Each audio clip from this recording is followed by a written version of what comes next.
Hey everyone, this is Zephyr, and today we're taking a look at Dice So Nice, the most popular module for FoundryVTT. And if you've been around, you've probably seen just how beautiful the 3D dice in Dice So Nice can look. But did you know that you can do all of this?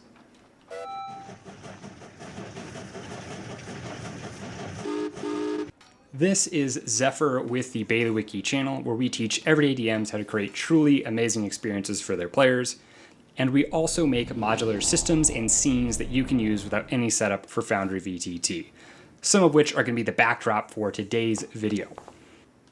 In late May of this year, Foundry celebrated their 5th year anniversary, and they also unveiled their annual year in review article that's always really interesting. And as a part of that, they revealed the top 25 most popular modules in Foundry by installation count.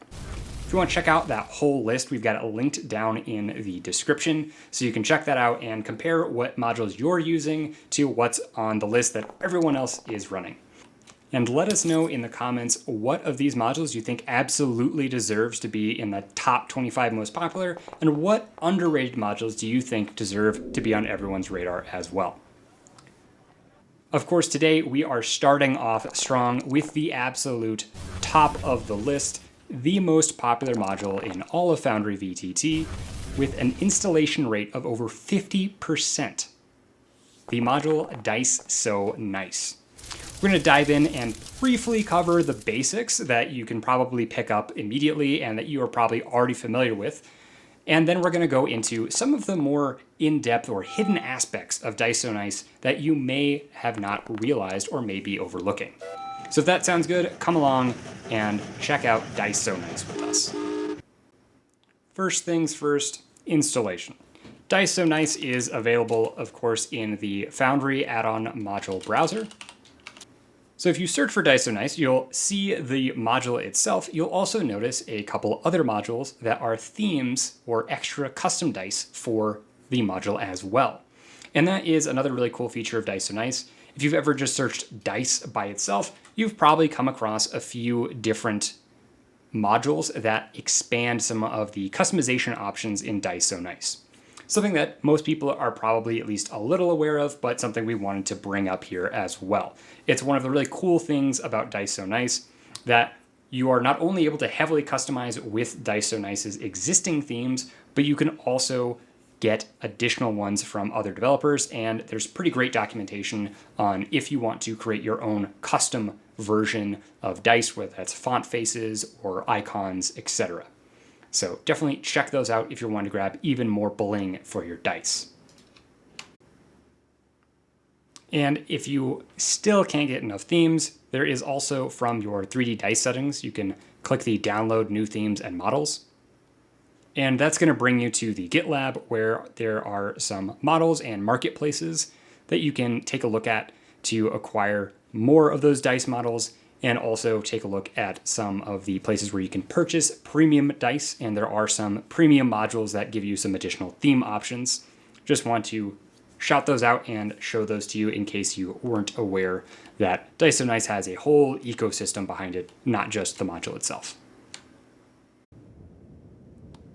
So as we saw with Dice So Nice, they are 3D dice for everything you're doing, and there's also additional customized dice depending upon the damage type. So we can see we've got different dice here for fire versus my regular kind of metal dice. And the same thing is true with my Thunder Gauntlets that do thunder damage.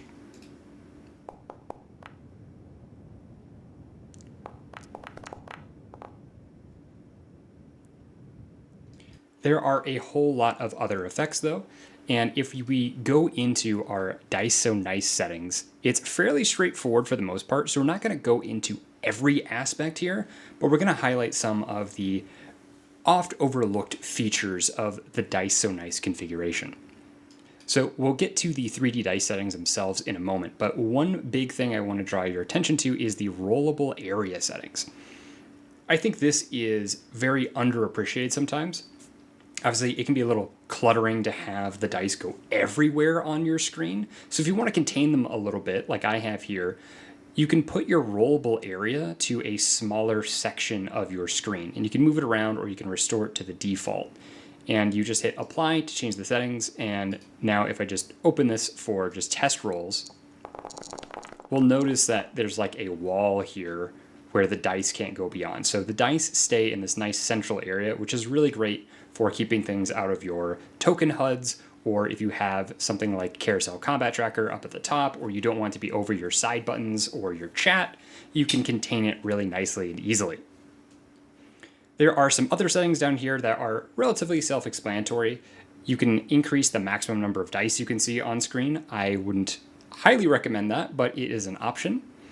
And then you can also determine some of these settings, whether they're going to be a player's choice or you're going to set them globally for everyone. Other pieces that you may want to take a look at are things like being able to interact with the dice, such as the dice knocking themselves around or people being able to throw the dice around. You may want to turn that off. It can save a little bit on performance, and you may just not like that look. All of those visual effects do not affect the actual results of the rolls. Then things can be disabled for different individual pieces, like disabled during combat or disabled for initiative rolls, depending upon what you've got going on. Diving into the really interesting stuff, we have our 3D dice settings. So obviously there's a lot of customization right out of the gate. Your default looking dice are probably going to be something like this that are a solid color, and then you can customize them further by applying different textures and materials and fonts, as well as some different colors. So you can highly customize these, and what's really awesome is that this is a per user basis, so each player can customize their dice to really fit their individual character. This is the basic functionality of Dice So Nice, and one of the really big reasons why it is the most popular module on Foundry. It's really satisfying to see the dice clacking around and being able to customize them so it feels just like at the table, how everyone has their own unique set of dice, sometimes matched to their character. You can have that experience here in Foundry. You can further customize things by clicking on the individual dice as well. So if you want your D20 to look a little bit different,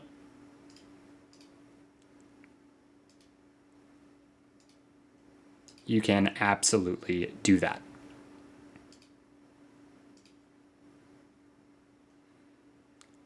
And if you use some special or strange dice, you can use this enable extra dice customization to then edit multiple types of dice, such as a true D100 or your percentiles for rolling the standard D100 and other odd sizes.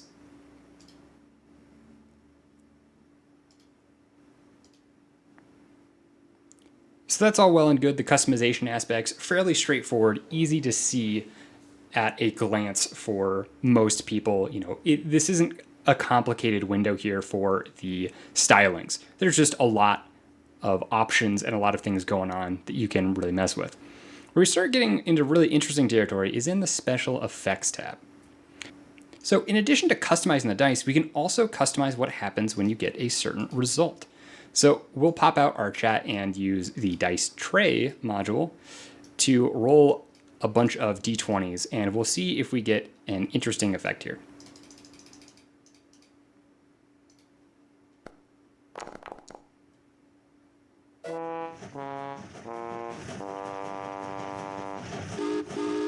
So you can see we actually got both of my customized effects here. So on our D20s, we had both a natural 20 and a 1.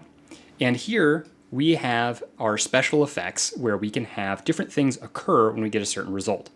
So in this world, this is D&D 5e, so 20s and 1s are relatively important. So you can select here your dice type. So I've got D20 and the result is 20. And then my special effect, there's an animation called Thormund the Tank Engine, no relation whatsoever. And that was what played our really cool kind of train animation there. And then on Nat 1, we had just a sound that said epic fail here. It was kind of that womp womp sound. If you want to add one of these, you simply click add. And then you have a drop down for the die that you want. And to see additional options, you can just tick on that extra dice customization. and you can further customize things. I'm going to use a D6 just because that'll be easier to get the exact results that we want.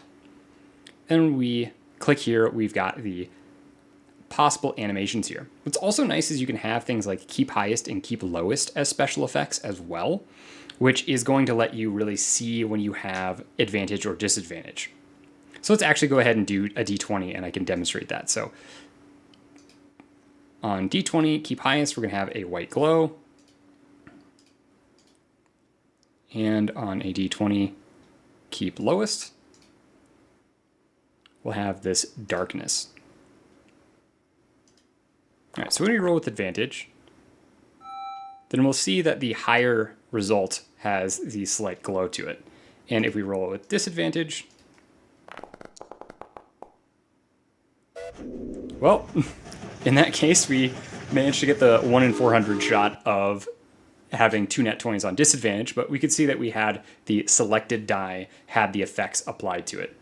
So this is also a nice situation where you can combine these effects for, say, nat 20s and nat 1s, etc.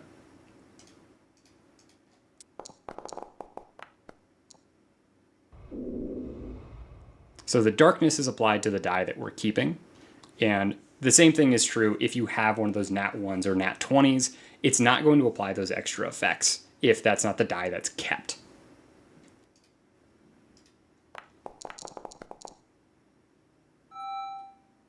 So we can see there, we rolled a 10 and a 1 and we had advantage.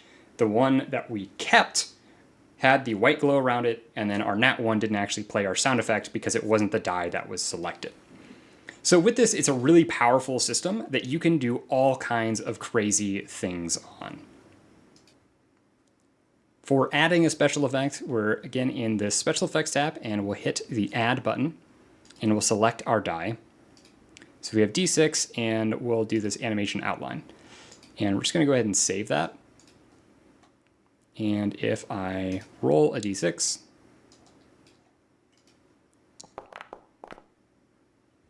we'll see that nothing actually happens. So it is important that when you have your special effects, you actually specify what's going on there. You can see it's even deleted it because we didn't have any die values.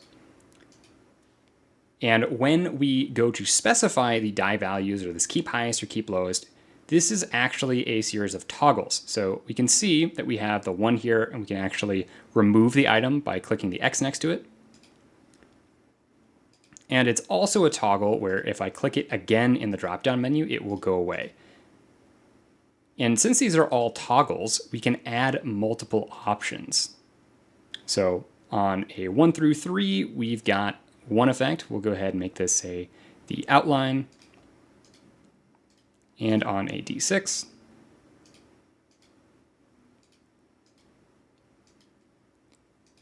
we can use, say, this glass impact option.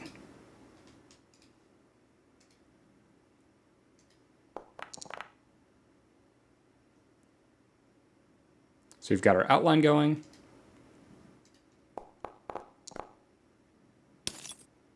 And we have that sound effect and kind of glass look beneath it. If we go to a slightly darker area, we might be able to see a little bit better.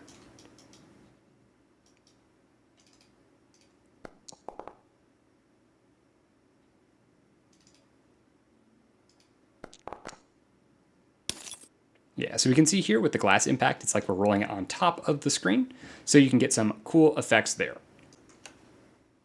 Now for the extra effects that are available to us, I have gone ahead and set up the D6 to have a few new options.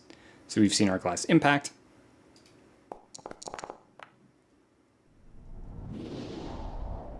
Got a swirling vortex option.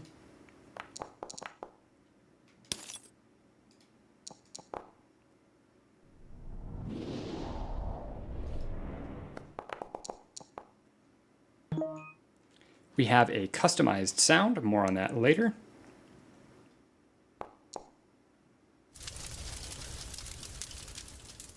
And some flames. So there's all kinds of options here when it comes to our special effects. I mentioned earlier that we have a sound custom file, and that when you select it from the drop down here, if you click on the options wheel, this has a few settings for us. So as a GM, we can enable the special effect for all players. And so this is going to propagate over to every player's dice settings. So this is particularly nice if you want everyone to have a cool crit animation or something like that. It should basically double up. So if they already have something set up for their crit option, then they can get rid of the extra or whatever, but it's not going to overwrite it. Then you can also mute the sound, which may be nice. And in this case, since we are using the custom sound, we have a file picker menu here where we can select our file. I just grabbed a quick notification sound from the Bailiwiki Towns module here. The final extra effect that I want to show you is pretty powerful in its own right, and we're not going to go into all of the things you can do with it because it blows things pretty wide open, honestly, but we'll showcase a pretty simple use case here. So I've set up a D4 here, and it's going to do a special effect on every result for it. At the very bottom, we've got this execute custom macro option, and this is obviously super powerful. When you open up the options, similar to the custom sound option, there is going to be a selector here. This is going to be all of the macros that you have imported. So I went ahead and made a crit macro for Dice So Nice. You may want to have some specific prefix so you can jump to it easily, but it's up to you. So when I have this and I select it, this is just a chat macro. So all it's doing is putting a message in chat.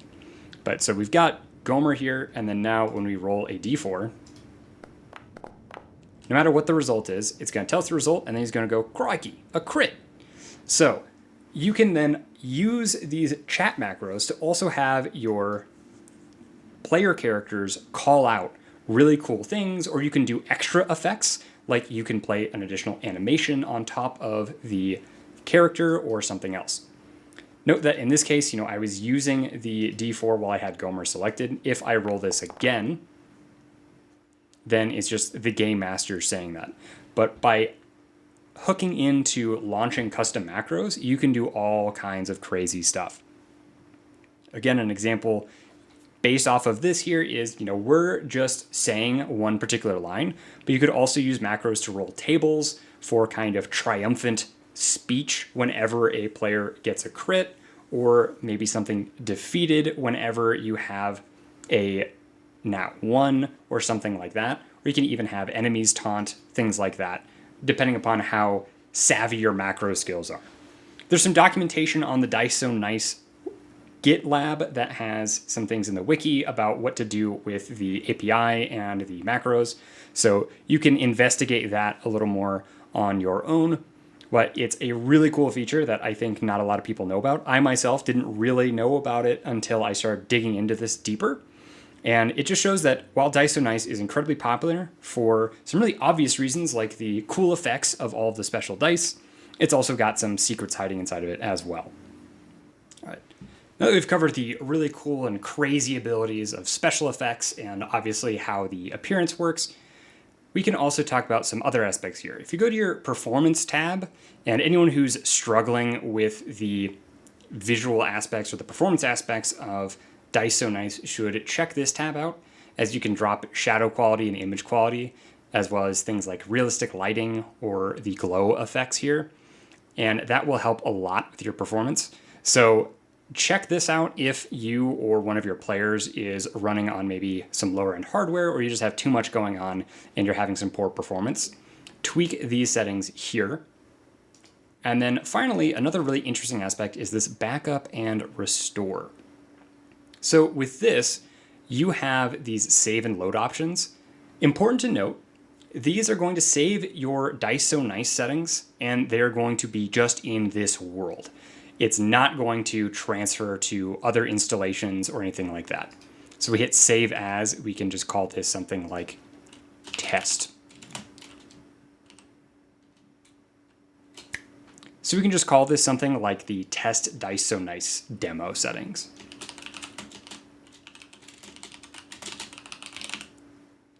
And then you select add new.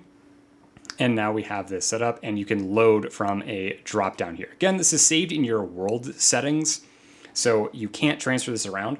If you want to be able to transport this, you can choose to export all, and then that's going to give you a file browser pop-up to actually export this.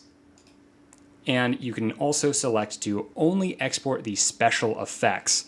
So if you don't want to change the appearance, you just want to do the special effects, then you can use this export option. This is a really awesome way that you can share your dice that you've worked really hard on to make look really good and all of your special effects that you've put together. And you can share those with other people using the export options and the import options. And you can also then use this to kind of test on, say, a local instance if you're making some really complicated special effects, transfer it to another world, or say having this ready for your games that you're going to be playing in. When you choose import, you're actually uploading the file from your local machine. So you don't need to have your DM put this on their server, for instance. You can have your personal player set of dice ready to go somewhere, and you can then just import that yourself. Or as a DM, you can export these things for the player and they can have it ready. So if you really loved how your dice came out for a game you played in, then you can go to this section. Every player has this, and export all of your 3D dice settings. Remember, this window, these 3D dice settings are all individual. So when you export this or you import this, it's affecting just you, the player, or just you, the GM, when you're bringing it in. So you can do this without overwriting other hard work that other people have done. It's a really slick option for being able to bring your favorite dice with you to different games. And that's going to wrap up our coverage of Foundry's most popular module, Dice So Nice. Hopefully this has shown you some of the other things you can do with Dice So Nice that you may not have known at first. Of course, we can get really gorgeous 3D dice that are satisfying to see on the screen through a combination of our own tinkering and also the myriad of custom styles available both within the Dice So Nice module and the litany of supporting and community modules built around it. But we can also enhance those experiences with those great special effects, and we can have a lot of control over the different ways the dice work in Foundry, whether that's restricting the area or modifying some of the behaviors or propagating some of those settings to our players. It's a really cool and fun system that we get to play around with in Foundry. It's super satisfying and a super exciting moment for everyone at the table when all of a sudden you see all of the dice rolling out and hitting the screen when someone got that really big hit. And you can make it just that much more special by adding these extra special effects. It's an awesome way to bring that feeling of someone cupping their hands with all of their dice at the table and then rolling it into their tray or onto the board, but in VTT.